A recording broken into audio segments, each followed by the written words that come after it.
దేవుని కొరకు ఎవరైనా నిన్ను హింసిస్తే, నా యేసు కొరకు నిన్ను హింసిస్తే నువ్వు దుఃఖపడవద్దు.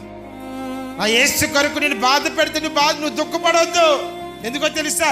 నీ కొరకు నీ దేవుడు ఉన్నాడు. ఆయన శ్రమలు పెట్టాలని ఆలోచించిన వారికే దేవుడు ఏం చేస్తాడు? వారికి ఆయన బుద్ధి చెప్తాడు. ఆయన వారి ఎదుట శ్రమలు పెట్టి వారిని ఏం చేస్తాడు? దేవుడు విడిచిపెట్టాడు, కానీ తన బిడ్డగా ఆయన చేర్చుకుంటాడు. ఆయన దేవునికి స్తోత్రం. అది కొరకే క్రైస్తవుడి మీద పేరు పెట్టుకుని దూషించే వారందరి కొరకు మనం ఏం చేయాలి తెలుసా? బాబా, ఈయన నాకంటే గొప్ప సాక్షిగా వాడుకున్నాను ఆయన అని చెప్పేసి ప్రార్థించాలి. దేవునికి స్తోత్రం. హల్లెలూయా. నిన్న రోడ్డు మీద నువ్వు బైబిల్ పట్టుకొని నిన్ను రోడ్డు అంటే వస్తున్నప్పుడు నీ హేళన చేస్తున్న వారి కోసం నువ్వు ఏమైనా ప్రార్థన చేయాలి తెలుసా? ప్రభా, నాకంటే అయ్యా ఈ గ్రంథాన్ని మోయడానికే ఈ బిడ్డను నువ్వు వాడుకుంటున్నావేమో